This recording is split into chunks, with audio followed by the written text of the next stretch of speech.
আসসালামু আলাইকুম প্রিয় কৃষক খামারি ভাই বোনেরা, কেমন আছেন সবাই? আশা নেই বিশ্বাস সবাই ভালো আছেন। দর্শক বন্ধুরা, এই মুহূর্তে অবস্থান করছি এমন একটি খামারে, যে খামারে সকল জাতের হাঁসকে একসাথে লালন পালন করা হয়। সেটা কিভাবে সম্ভব এবং অভিজ্ঞ ব্যক্তিরা কি বলছেন, সকল বিষয়ে জানানোর চেষ্টা করব। এবং এই বাচ্চাগুলো যে আপনারা সংগ্রহ করবেন, সেটা কিভাবে সংগ্রহ করবেন এবং সকল জাতের বাচ্চা একসাথে কিভাবে ব্রিডিং করবেন, সকল বিষয়ে জানানোর চেষ্টা করব। এবং চেষ্টা করব আজকের এই ভ্যারাইটিস যে খামারটি রয়েছে, অর্থাৎ সকল জাতের হাঁস একসাথে সমন্বয়ভাবে লালন পালন করার যে খামারটি রয়েছে, সেই খামারের আয় ব্যয়ের হিসাবটাও জানানোর চেষ্টা করব। দৈনন্দিন এবং বাৎসরিক কি আয় করছেন আজকের এই খামারি, সকল বিষয় জানানোর চেষ্টা করব। সকল বিষয় জানাতে আপনাদের সঙ্গে আছে আমি মোহাম্মদ খবিরউদ্দিন। আমার বিশ্বাস পুরো ভিডিওটি আপনারা আমার সঙ্গে থাকবেন। তো আর দেরি কেন, চলুন আজকের এই গুরুত্বপূর্ণ ভিডিওটি শুরু করা যাক। আসুন আমার সাথে।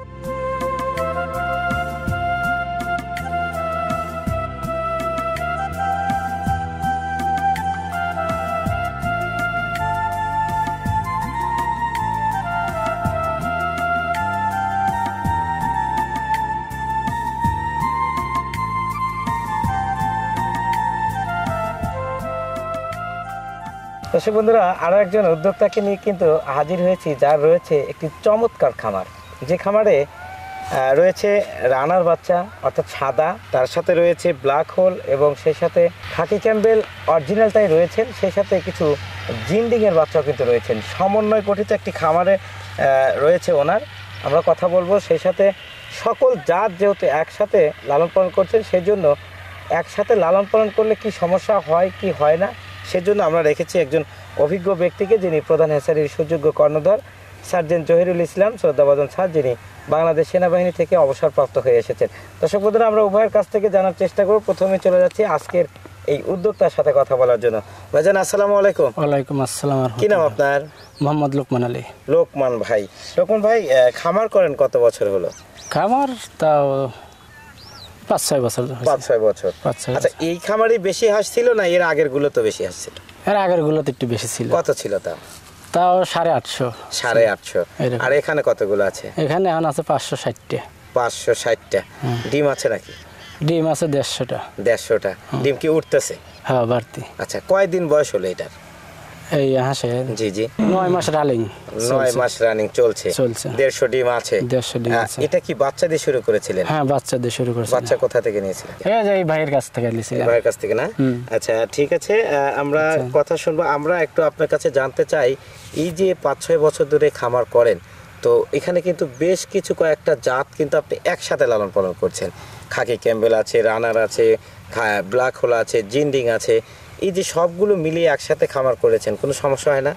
না, কোনো সমস্যা না। মানে এর আগে সব এক কালার করছি, বুঝছেন, করে এবার করলাম যে একটু দেখি সবগুলো একটু মিশিয়ে টিশিয়ে একসাথে দেখি, পেলে দেখি। সব মিলিয়ে হাঁস খামার কেমন লাভজনক বলেন তো?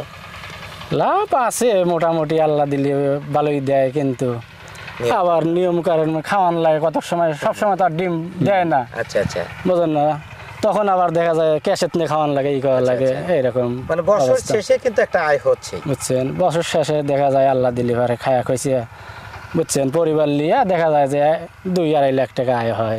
আয় হয়। কয়শো হাঁস থেকে হয় এটা? তাও এটা তাও 400, 500, 600 এরকম হাঁস হলে 4 থেকে 600 হাঁসের খামারে বছর শেষে খাওয়া খাইছে হিসাব করলে সব খরচ বাদ দিয়ে 2-2.5 লাখ টাকা থাকে ক্যাশ। আচ্ছা, এবার আমরা একটু স্যারের কাছে যাবো। স্যার কেমন আছেন? জি আলহামদুলিল্লাহ, ভালো আছেন না? জি স্যার, এই যে আজকের যিনি অভিজ্ঞ একজন খামারি, উনি কিন্তু 5-6 বছর ধরে খামার করেন।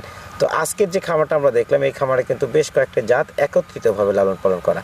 তো এইটা হচ্ছে আমি যতদূর জানি যে আপনি কিন্তু প্রাণী সম্পদ থেকে বেশ কয়েকবার ট্রেনিং প্রাপ্ত হয়েছেন। তো বিভিন্ন জাতের সমন্বয় গঠিত খামার আসলে কিভাবে সম্ভব, এটা যদি একটু প্রথমে বলেন।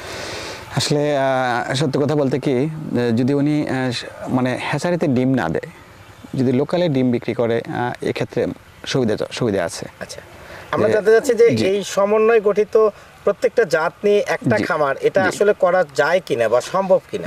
সম্ভব, করা সম্ভব, তবে ডিফারেন্স শুধু এক জায়গায়। সেটা হচ্ছে আপনি যদি হ্যাচারিতে ডিমটা দেন, সেখানে একটু প্রবলেম ফেজ মানে আমরা বিভিন্ন জাতের ডিম একসাথে হয়ে যাচ্ছে, ক্রস হওয়ার সম্ভাবনা বেশি থাকে এখানে। ক্রস হওয়ার সম্ভাবনা আছে। জি। আর আরেকটা বিষয় আমরা জানবো যে এই যে উনি একত্রিতভাবে বেশ কয়েকটি জাত কিন্তু করেছেন, তো এটা আসলে পালন করতে একজন খামারির কেমন অভিজ্ঞতার প্রয়োজন যদি একটু বলেন?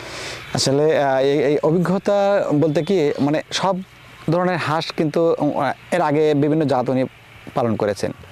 এবার চাইছেন যে ভ্যারাইটিস একটা করি, যেহেতু ভ্যারাইটিসটার সুবিধা হচ্ছে যে আসলে কোন জাতের হাঁস থেকে কি পরিমাণ ডিম পাওয়া যায়, কোন জাতের হাঁসটা কেমন খাবার খায়, কোন জাতের হাঁসটার ওয়েট কেমন হয়, আচ্ছা আচ্ছা, সম্মিলিত করলে পরে এই একটা স্পেশালিটি উনি পেয়ে থাকেন। মানে ওনার সব বিষয়ে অভিজ্ঞতা আছে এই আর কি। আছে, অর্থাৎ আপনি বলতে চাচ্ছেন যে সকল জাত আগে লালন পালন করে দেখতে হবে কোনটার কি কোয়ালিটি, তারপরে Right. একজন অভিজ্ঞ খামারি একসাথে সবগুলো লালন পালন করতে পারবে। জি। আচ্ছা, করতে পারবে তো? করতে পারবে, অবশ্যই অবশ্যই করতে পারবে, তবে ডিফারেন্স শুধু এক জায়গায়, সেটা হ্যাচারিতে ডিম দেওয়া যাবে না। তো যদি আমরা এটা আলাদা আলাদা পৃথকভাবে লালন পালন করি সেটাই ভালো হয় নাকি একসাথে লালন পালন করা ভালো হয়, কোনটা? একসাথে লালন পালন করলে হয় কি, মনে করেন যে লোকালে যে ডিম দুধ দিয়ে থাকে, লোকালে যারা বাচ্চা উৎপাদন করে না সাধারণত, এদিক দিয়ে দিতে গেলে কিন্তু লাভজনক, মানে ভালো হয় তাদের, ভালো হয় তাদের জন্য। আর যারা হ্যাচারিতে বা বীজ ডিম উৎপাদন করে তাদের জন্য একটু এটা ঠিক না। এটা ঠিক না। আচ্ছা, তো স্যার অনেক কথা শুনছি, আমরা আরেকটা বিষয় জানবো যে এই যে উনি বললেন যে আপনার হ্যাচারি থেকে বাচ্চা উনি সংগ্রহ করেছেন, তো সেক্ষেত্রে কি আপনি এই বাচ্চাগুলো কি গ্রেড ওয়াইজ আলাদা করে দিয়েছিলেন নাকি আপনিও এভাবেই অ্যাভারেজ দিয়েছিলেন? আমি যখন দিয়েছিলাম তখন অ্যাভারেজ হিসেবে দিয়েছিলাম ওনাকে। আচ্ছা আচ্ছা, মানে বিভিন্ন জাতের গ্রেড নির্ণয় করে তারপরে অ্যাভারেজ দিয়েছি। মানে উনি যেটা যে কোয়ান্টিটি চেয়েছেন সেভাবে দিয়েছেন। উনি তো বোর্ডিং ব্যবস্থাও তো এভাবেই লালন পালন করেছেন। জি, বোর্ডিং ব্যবস্থা একই সাথে করেছে, ওনার পূর্বের অভিজ্ঞতা ছিল, সেই অভিজ্ঞতাকে কাজে লাগিয়ে এটাও করেছে। আচ্ছা, আমরা একটু দর্শক বন্ধুদের যদি বলি, প্রিয় দর্শক, আজকে কিন্তু একটি গুরুত্বপূর্ণ কথা শুনছি যে বিভিন্ন জাতের হাঁস একসাথে লালন পালন করা সম্ভব কিনা অনেকেই প্রশ্ন করেন। তো যদি আপনার অভিজ্ঞতা থাকে এবং প্রত্যেকটা জাত সম্পর্কে যদি আপনার ধারণা থাকে, সেক্ষেত্রে আপনি কিন্তু প্রতিটা জাতকে একত্রিত করে একটা খামারেই লালন পালন করতে পারবেন, এটা সম্ভব। আর যেহেতু আপনারা অনেকেই আছেন যারা বীজ ডিম উৎপন্ন করেন না, সেক্ষেত্রে তাদের জন্য আরও ভালো, এটা লাভজনক। আর যারা বীজ ডিম উৎপন্ন করতে চান তাদের জন্য এটা আলাদাভাবে আপনার অ্যাভারেজ না করে বিভিন্ন সাম উল্লেখ করেই লালন পালন করাটা বেটার হবে। সেজন্য সেক্ষেত্রে আপনার বীজ ডিম উৎপন্নের যে বিষয়টা, ডিমগুলো কিন্তু আপনি আলাদা রাখছেন, যেটা কোনটা খাকি ক্যাম্বেল, কোনটা জিনডিং, কোনটা ঝিনুক, কোনটা আপনার ব্ল্যাক হোল রানার, কোনটা, সবগুলো কিন্তু আলাদাভাবে আপনি পাচ্ছেন। আর যখন আপনি একটা খামারে রাখবেন অ্যাভারেজ হয়ে যাবে এবং ক্রস হওয়ার সম্ভাবনাটা বেশি থাকবে। তো সেক্ষেত্রে এই বিষয়টা অবশ্যই আপনারা মাথায় রাখবেন এবং সুন্দর করে খামার ব্যবস্থাপনা আসার চেষ্টা করুন। আমরা খামারি ভাইয়ের কাছ থেকে জানার চেষ্টা করবো, ভাইজান এই যে আপনি 4 থেকে 5 বছর ধরে খামার করছেন, আসলে কোন বছর সবচাইতে বেশি লাভ হয়েছিল একটু যদি বলতেন? আমার গত বছর আল্লাহ দিছিল ইনকাম ভালো, তাও বছর শেষে কেমন লাভ হয়েছিল? তাও আর বছর শেষে 4-5 লাখ টাকা আছে। 4-5 লাখ টাকা। কতগুলো হাঁস ছিল? ওই 850 হাঁস ছিল। 850 হাঁস থেকে কতগুলো ডিম পেয়েছিলেন আপনি? আচ্ছা, তাও কিছু মরে গেছিল, তো পরে আসলে 600 হাঁস আসছিল। 600-তে মনে হয় যে 450-500 পর্যন্ত ডিম উঠছে। 450 থেকে 500 পর্যন্ত ডিম পেয়েছিলেন? ডিম পাচ্ছে। ডিমেরও ভালো একটা বাজার ছিল। আর গত বছর দাম ভালো ছিল। আচ্ছা, গত বছর কি হ্যাচারিতে ডিম দিয়েছেন? হ্যাঁ, হ্যাচারিতে দিই। আচ্ছা আচ্ছা, তো ভাইজান এখন যেখানে আমরা রয়েছে এই মাঠে কি খাবার পাচ্ছে ডিমের হাঁসের, সেটা পর্যাপ্ত হচ্ছে কিনা? এখন ধরেন যে আমন ধানের লাড়ার ভিতরে খাচ্ছে, আমন ধান আছে, আবার লাড়ার ভিতরে শামুক আছে, শামুকগুলো খুঁটে খুঁটে খাচ্ছে। তাতে কি পর্যাপ্ত হচ্ছে না আবার খাবার দিতে হচ্ছে? এটা ধরেন তাও আমাদের মন তৃপ্তি হচ্ছে না। আচ্ছা আচ্ছা, তৃপ্তি হয় না, পরে আমরা বাসায় নিয়ে যাই, আবার গম ফিট আছে এগুলো খাবার দেই।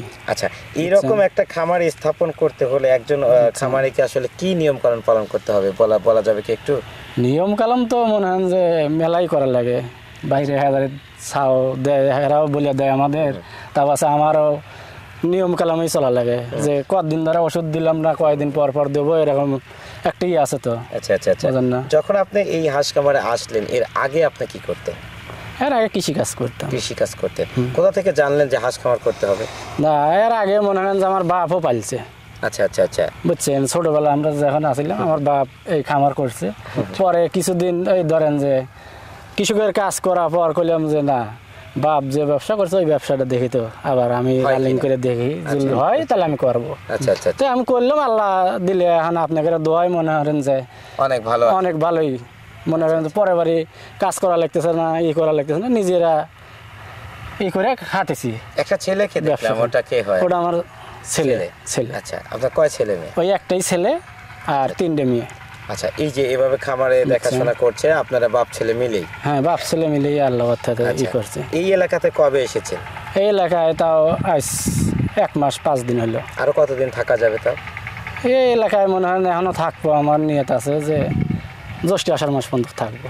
আরো 1-1.5 মাস থাকবেন? এখানে 1-1.5 মাস থাকবো, তারপরে আবার ধরেন যে অন্য জায়গায়। আপনারা কি বিভিন্ন ভাবে এই সব সময় খেল মাঠে ঘাটে হাঁস পালন করেন? হ্যাঁ, কি করবো এখন কোন? মানে বিভিন্ন জায়গায় ঘুরে বেড়ান? 10 মাস মাঠে থাকালে 2 মাস দেখা যায় যে বাড়তে এরকম। আচ্ছা আচ্ছা আচ্ছা, মানে এখন তো ভালো আছেন? ইনশাআল্লাহ আল্লাহ ভালো উনি রাখছে। আজকে আপনার খামারে এসেছেন, কেমন লাগছে?